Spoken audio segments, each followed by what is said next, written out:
नमस्कार दोस्तों। एक नए उपविषय के साथ आपके साथ फिर जुड़ रहा हूं और आज का विषय बहुत महत्वपूर्ण है। हम चाइल्डहुड एंड ग्रोइंग अप पढ़ रहे थे, उसके अंदर एक टॉपिक आता है सोशल डेवलपमेंट या साइकोलॉजिकल डेवलपमेंट। उस पे हम बात करेंगे, जिसके अंदर एरिक्सन की एक थ्योरी भी है। तो आज एक छोटा सा उपविषय लेकर आया हूं जिसमें हम पढ़ेंगे कि सोशल डेवलपमेंट होता क्या है और उसको कौन कौन से कारक जो है प्रभावित करते हैं, फैक्टर्स अफेक्टिंग सोशल डेवलपमेंट। सबसे पहले बात करते हैं कि सोशल डेवलपमेंट का जो कॉन्सेप्ट है वो क्या है, कहते किसे हैं social development. Sorenson states by social development we mean the increasing ability to get along well with oneself and others. Sorenson कहते हैं कि सामाजिक विकास से हमारा अभिप्राय अपने और दूसरों के साथ अच्छी तरह से घुलने मिलने की बढ़ती एक क्षमता से है। एक समय आता है जीवन में जब हमारे मन में ऐसे आने लगता है कि मैं अपनी जान पहचान दूसरों के साथ बढ़ाऊं, मैं उनसे घुलूं मिलूं। ये सोरेनसन ने बताया। दूसरी डेफिनेशन है हरलॉक की। Hurlock defines social development as the attaining of maturity in social relationship. सामाजिक संबंधों में परिपक्वता प्राप्त करना। परिपक्वता क्या है? किस तरह से आचार विचार करना है, किस तरह से मैंने संबंध बनाने हैं, उन संबंधों को आगे कैसे लेकर जाना है, उनको कैसे और बेहतर बनाना है। इस तरह की जो सोच आती है हर लोग के हिसाब से, इसको सोशल डेवलपमेंट कहा जाता है। अगला है गैरेट के अनुसार सोशलाइजेशन और social development is the process whereby the biological individual is converted into a human person। Garrett क्या कहते हैं? सामाजिकरण या सामाजिक विकास वह प्रक्रिया है जिसके द्वारा जैविक व्यक्ति एक मानव व्यक्ति में परिवर्तित हो जाता है। जब बच्चे का जन्म होता है प्रारंभ में, तो वो ये जानता है कि ये माँ है, ये पिता है, ये ध्वनियां है। धीरे धीरे उसका दायरा बढ़ता जाता है, कुछ और आकृतियां उसको घूमती हुई नजर आती हैं। वो जानता है कि ये लोग हैं, ये मेरा परिवार है। फिर और बड़ा होता है, वो समाज देखता है। समाज के बाद वो क्या करता है, और आगे जाता है, विद्यालय, बाजार, जो इर्द गिर्द की सारी व्यवस्थाएं हैं वो देखता है। तो एक सामान्य जैविक व्यक्ति जिसको जन्म के समय बालक होता है, उससे बढ़कर एक समाज का हिस्सा बन जाना जो है, वो गैरेट के हिसाब से क्या कहलाता है? सामाजिकरण कहलाता है। It can be concluded, conclusion सार क्या है?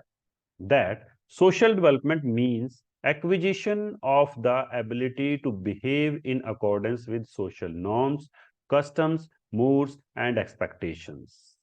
सार रूप में ये क्या कह रहा है कि सामाजिक विकास का मतलब क्या है? कुछ ऐसी योग्यताओं को ग्रहण कर लेना है जिसमें सामाजिक नियम होते हैं, रीति रिवाज होती हैं, उनकी अपेक्षाएं होती हैं। उसके हिसाब से जब हम ढल जाते हैं तो समाज हमें अच्छा कहने लगता है। और जो लोग इसमें नहीं ढल पाते, उनको ज्यादातर लोग क्या कहते हैं? असामाजिक है, उसके साथ नहीं रहना, उसके पास नहीं जाना, वो खराब है, वो बिगड़ा हुआ है। क्यों? क्योंकि वो समाज के जो कायदे कानून है उनसे बाहर की बात करता है। Thus social development implies, social development क्या है? पहला, ability to cooperate with others, दूसरों से सहयोग करने की योग्यता। दूसरा, ability to tolerate the views of others, दूसरों के विचार सहन करने की योग्यता। दूसरा क्या कह रहा है? अगर ये इंटॉलरेंस हो जाएगा तो सोशलाइजेशन टूट जाएगा। तीसरा है ability to adjust to members of various social groups, विभिन्न सामाजिक समूहों के साथ समायोजन की योग्यता। जैसे परिवार, परिवार के बाद आस पड़ोस जहां हम खेलते हैं, उसके बाद विद्यालय, विद्यालय में भी दूसरी कक्षा, अपनी कक्षा के विद्यार्थी, दूसरे कक्षाओं के विद्यार्थी, उसके बाद खेलने के लिए मैदान में जा रहे हैं वहां, उसके बाद आपके कुछ और मित्र मंडलियां हो सकती हैं जहां पर आप जाते हैं। तो ये अलग अलग तरह के सोशल ग्रुप्स हैं। उनके साथ जब हम एडजस्टमेंट सीखते हैं, समायोजन सीखते हैं, तो हम सोशलाइजेशन की तरफ बढ़ रहे होते हैं। अगला, ability to take interest in others, दूसरों में रुचि रखने की योग्यता। वो क्या कर रहा है, वो कैसे सीख रहा है, मैं उससे उसके जैसा कैसे बन सकता हूं, इस तरह की जो चीजें आती है। अगला है एबिलिटी टू मेक फ्रेंड्स, दोस्त बनाने की योग्यता। नेक्स्ट है sense of competition, group loyalties, belongingness and social acceptance. भावना आती है, एक फीलिंग आती है, किस तरह की? प्रतिस्पर्धा की, उससे बेहतर हो जाना है। उसके उसको समाज बहुत एक्सेप्ट करता है, तो मैं भी चाहता हूं कि मेरे को एक्सेप्ट करे। सामूहिक विश्वास सोशल एडजस्टमेंट का एक बहुत बड़ा पिलर है या बेस कहूं, जिसके ऊपर पूरा सोशल डेवलपमेंट टिका होता है। संबंध और सामाजिक स्वीकार्यता की भावना। तो मूल रूप में हम सोशल डेवलपमेंट किसे कह सकते हैं? दूसरों को सहयोग करना, दूसरे के विचारों को सहन करना, सामाजिक समूहों के तहत समायोजन करना, दूसरों में रुचि रखना, दोस्त बनाना, प्रतिस्पर्धा, सामूहिक विश्वास, संबंध और सामाजिक स्वीकार्यता की भावना, ये सब मिलकर सोशल डेवलपमेंट नाम का जो संप्रत्यय है, जो कॉन्सेप्ट है, उसका निर्माण करते हैं। अब हम बात करते हैं एस्पेक्ट्स ऑफ सोशल डेवलपमेंट। जब सामाजिक विकास होता है तो क्या होता है? दो प्रक्रियाएं होती है। पहला है सोशलाइजेशन, जिसको हम सामाजिकरण कहते हैं। Socialization is a process in which the individual develops into a functioning member of the group, acting according to its standard, conforming to its moods, observing its traditions, and adjusting himself to the social situation he meets, and sufficiently well to command the tolerance। ये क्या कहता है? सामाजिकरण एक ऐसी प्रक्रिया है जिसमें कोई व्यक्ति विशेष जो है, इंडिविजुअल कौन है? मान लीजिए मैं हूं, आप हैं, आपके इर्द गिर्द जितने लोग हैं वो सारे इंडिविजुअल हैं। Functioning member of the group, किसी समूह का वो कार्यशील सदस्य है, वो एक्टिव है, उसमें काम करता है, उसकी गतिविधियों में हिस्सा लेता है। Acting according to its standard, conforming to its moods, ये कहता है इसके मानकों के अनुरूप कार्य करता है, क्योंकि मानकों के अनुरूप नहीं होगा तो उसको ग्रुप से बाहर निकाल दिया जाता है। सोशलाइजेशन की प्रक्रिया में नहीं, हम तेरे को दोस्त नहीं रख सकते क्योंकि तू अलग तरह की बात करता है, तू हमारी बात नहीं मानता, तू ग्रुप के नियम तोड़ता है। इसकी परंपराओं का पालन करता है और खुद को उस सामाजिक स्थिति में समायोजित करता है जिससे वह मिलता है और सहिष्णुता को नियंत्रित करने के लिए पर्याप्त रूप से तैयार होता है। नहीं चाहता तो भी कई बार होना पड़ता है। क्यों? क्योंकि हम उस ग्रुप का हिस्सा हो जाना चाहते हैं, उस समूह का हिस्सा हो जाना चाहते हैं। ये है समाजीकरण की प्रक्रिया। दूसरा है एक्सपेंशन ऑफ सोशल ओरिजिन। जब आप एक बार सोशलाइज हो गए तब आपके मन में एक दूसरा विचार आता है कि मैं अपने दायरे को और बढ़ा लूं। पहले घर से मैं पड़ोस तक आया, पड़ोस से मैं गांव, शहर या मेरे वार्ड या कस्बे तक आया, उसके बाद मैं पूरे शहर तक बढ़ जाना चाहता हूं। फिर मैं पड़ोसी शहर में मेरी बात होनी चाहिए, मेरी जानकारियां होनी चाहिए, मेरे संबंध होने चाहिए। उसके बाद दूसरे राज्य में होने चाहिए, फिर मेरे पूरे देश के अंदर होने चाहिए, फिर मेरे दूसरे देशों के अंदर भी होने चाहिए। ये वाली जो स्थिति है इसको एक्सपेंशन ऑफ सोशल ओरिजिन कहा गया है। The individual expends his social origin and mixes with increasingly larger group. He learns to include more and more people in his group, for which he will make sacrifices. He learn to adjust to members of other groups. व्यक्ति अपने सामाजिक क्षितिज का विस्तार करता है और तेजी से बड़े समूह के साथ घुल मिल जाता है। वह अपने समूह में अधिक से अधिक लोगों को शामिल करना सीखता है, जिसके लिए वह त्याग करेगा। वह अन्य समूहों के सदस्यों के साथ तालमेल बिठाना भी सीखता है। ये दो प्रक्रियाएं आती हैं, दो एस्पेक्ट्स हैं। पहला है सामाजिकरण और फिर है कि इस सामाजिकरण की प्रक्रिया को ऊपरी स्तर तक लेकर जाना, एक्सपेंशन ऑफ सोशल ओरिजिन, सामाजिक जो क्षितिज है उसका विस्तार करना। अब हम बात करते हैं फैक्टर्स इन्फ्लुएंसिंग सोशल डेवलपमेंट। वो कौन से कारक हैं जो हमारे सामाजिक विकास को प्रभावित करते हैं? कुछ कारक लिखे हैं मैंने, 2 स्लाइड्स हैं, इसमें 10 12 15 कारक होंगे। उन पे शायद आप सहमत होंगे कि ये जो कारक हैं वो सामाजिकरण में सहायक भी हैं और ये नहीं होते हैं तो बाधक हो जाता है। पहला है हेरिडिटी। क्रो एंड क्रो कहते हैं कि बालक के अंदर हेरिडिटी एक ऐसा तत्व है जो हर पहलू के लिए अनिवार्य है। वो कहते हैं first smile of the child and his ideas are influenced by heredity. बालक की पहली जो मुस्कान है और उसके जो विचार हैं वो किससे आते हैं? हेरिडिटी से आते हैं। दूसरा वो कहता है हेल्थ एंड फिजिक, स्वास्थ्य और शारीरिक डील डोल।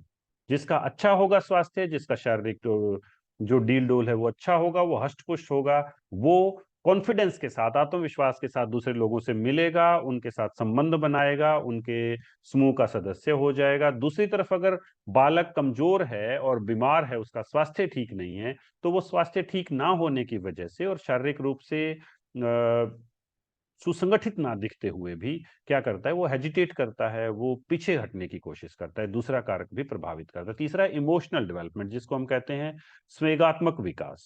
संवेगात्मक विकास का मतलब क्या है?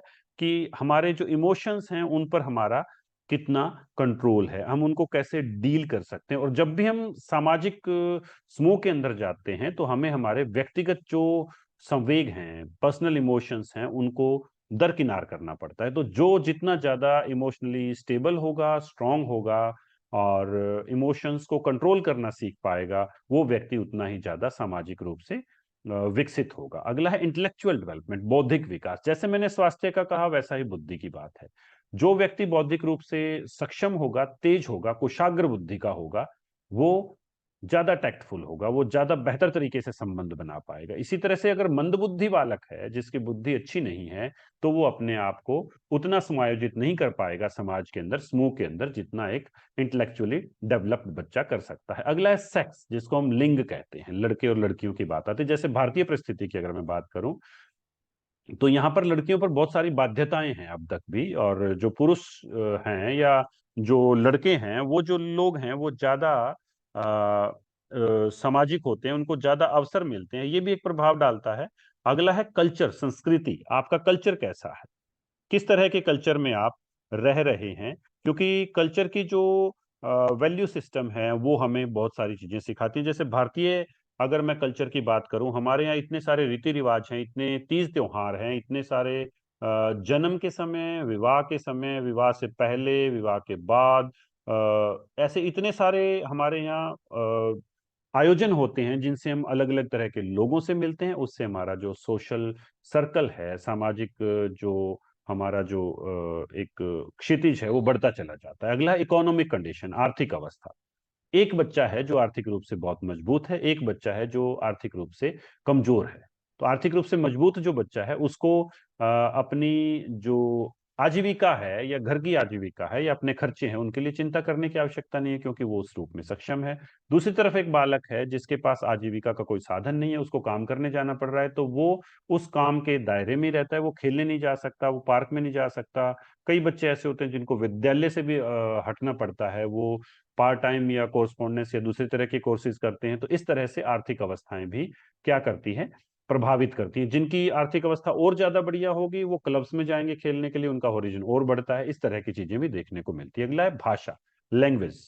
आपको कैसी भाषा आती है, कितनी भाषाएं आती हैं। जैसे मैं कहूं, अगर आपको इंग्लिश आती है, अंग्रेजी आती है, तो आप वैश्विक स्तर पर अपने संबंध बना सकते हैं।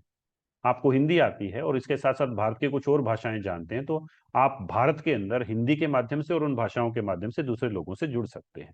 तो भाषा आती कैसी है, कितनी आती है, कितने प्रभावी तरीके से आप उसका उपयोग कर सकते हैं, ये चीज भी प्रभावित करती है कि आपका सामाजिक विकास कैसा होगा। अगला है फॉर्म ऑफ गवर्नमेंट, सरकार का प्रकार कैसा है, कैसा प्रारूप में सरकार चल रही है। लोकतांत्रिक है, जहां आपको अपने विचार रखने की आजादी है, तो आप ज्यादा बेहतर तरीके से सामाजिक विकास कर सकते हैं। अगर कहीं पर तानाशाही व्यवस्था है, जहां पर आप अपनी बात बोल ही नहीं सकते, आप कोई ग्रुप फॉर्म नहीं कर सकते, कोई समूह नहीं बना सकते, कोई क्लब नहीं बना सकते, कोई संगठन नहीं बना सकते, तो आप सामाजिक विकास नहीं कर सकते, क्योंकि कानूनी रूप से बाध्यताएं आपके ऊपर देखने को मिलती है। अगला है clubs, gangs and camp experiences.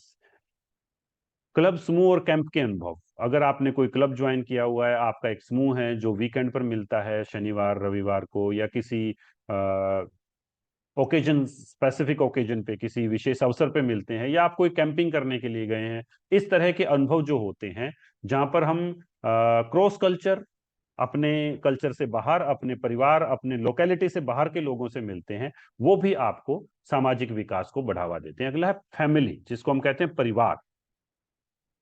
परिवार जो है वो एक बहुत बड़ा रोल प्ले करता है सोशल डेवलपमेंट का, क्योंकि आपका जो चरित्र है और व्यवहार है, वो सबसे पहले परिवार के सदस्यों से ही प्रभावित होता है। अगर परिवार रिजिड सोच का है, जहां पर बाहर जाने से और संबंध बनाने से रोक है, तो प्रभावित होगा। अगर परिवार खुशहाल है, जहां पर एक होता है कि आप फ्रेंड्स बनाइए, आप उनसे मिलिए, आप किसी क्लब के मेंबर बनिए, आप किसी ऑर्गेनाइजेशन से जुड़िए, तो आप ज्यादा बेहतर तरीके से सोशल डेवलपमेंट कर सकते हैं। अगला स्कूल, विद्यालय।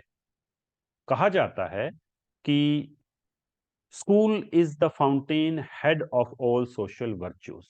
विद्यालय जो है वो एक ऐसा फुवारा है, उसका मुख्य फुवारा है, जिससे सारे सामाजिक जो मूल्य हैं वो निकलते हैं।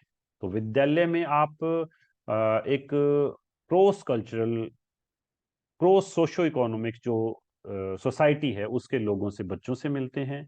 अलग अलग तरह के विचार विमर्श होते हैं, अलग अलग तरह के आयोजन होते हैं, जिनसे आप सोशलाइजेशन सीखते चले जाते हैं। अगर स्कूल के अंदर इस तरह की गतिविधियां कम होती हैं, तनावपूर्ण वातावरण है, जहां पर अध्यापक आपको पूरे टाइम तक रोक टोक करता है, दोस्त नहीं बनाने देता है तो विद्यालय बाधक हो जाता है। अगर विद्यालय ऐसी गतिविधियां ज्यादा आयोजित करता है जिसमें आप दूसरे लोगों से मिल पाएं, अपने कौशल, अपनी अभिव्यक्ति दिखा पाएं, तो वहां पर आपका सोशल डेवलपमेंट ज्यादा बेहतर होता है। अगला है playmates and friends. Playmates and friends के अंतर्गत आता है कि जो आपके दोस्त हैं, जिनके साथ आप खेलते हैं, आपके जो मित्र मंडली है वो कैसी है, ये चीज भी प्रभावित करती है कि आपका जो सोशल डेवलपमेंट है वो कैसे होगा। अगला है कम्युनिटी, समुदाय जिसको कहते हैं, आप कैसे समुदाय का हिस्सा हैं। क्योंकि समुदाय जो है वो हमारे, समुदाय अपने अंदर बहुत सारे ऐसे छोटे छोटे संस्थान समेटे रखता है जिनके अंतर्गत हम क्या करते हैं, दूसरे लोगों से जुड़ते हैं। उदाहरण के तौर पर आपके समुदाय में एक पार्क है, एक खेल का मैदान है, एक म्यूजियम है, एक लाइब्रेरी है। अगर आप नियमित रूप से यहाँ पर जाते हैं तो नए लोगों से मिलते हैं, आपका जो सामाजिक दायरा है वो बढ़ता है, आपके सामाजिक संबंध बढ़ते हैं, जिससे आपका सामाजिक विकास होता है। अगला एथनिक ग्रुप्स, हमारा कल्चर, हमारा परिवार, हमारा धर्म जो है वो हमें कुछ ऐसी चीजों से जोड़ता है। जैसे मैंने उदाहरण स्वरूप यहाँ लिखा है, टेम्पल्स हैं, गुरुद्वारा है, चर्च है, मस्जिद भी कह सकते हैं, सजातीय समूह जिनको हम कहते हैं। ये वो समूह हैं जहां पर हम दूसरे लोगों से जुड़ते चले जाते हैं। अगला है, एक इसमें कुछ और ऐड कर सकते हैं, जैसे सामाजिक प्रतियोगिताएं, सोशल कॉम्पिटिशन्स होते हैं अलग अलग जगहों पर, वो हमें बढ़ा ऐसी चीजों को डेवलप करने में हेल्प करते हैं। हमारे नेशनल फेस्टिवल्स हैं, राष्ट्रीय पर्व जो हैं, वो हमें ऐसी चीजों से जोड़ने में मदद करते हैं। मनोरंजन के कुछ साधन हैं, जैसे नाटक है, सिनेमा है, रेडियो है, ये हमें कुछ लोगों से जोड़ने में, सामाजिक संबंध विकसित करने में हेल्प करते हैं। और इसके साथ साथ शिक्षा के कुछ अनौपचारिक साधन हैं जो हमें ऐसे संबंधों के साथ जोड़ने में मदद करते हैं और हमारा जो सोशल डेवलपमेंट है वो करते हैं। तो ये था हमारा टॉपिक सोशल डेवलपमेंट, जिसमें हमने पढ़ा कि सोशल डेवलपमेंट होता क्या है, उसके एस्पेक्ट्स कौन कौन से हैं और कौन कौन सी चीजें हैं जो सोशल डेवलपमेंट को प्रभावित करती है। तो इन्हीं के साथ अब फिर मिलते हैं एक नए टॉपिक के साथ। तब तक के लिए धन्यवाद।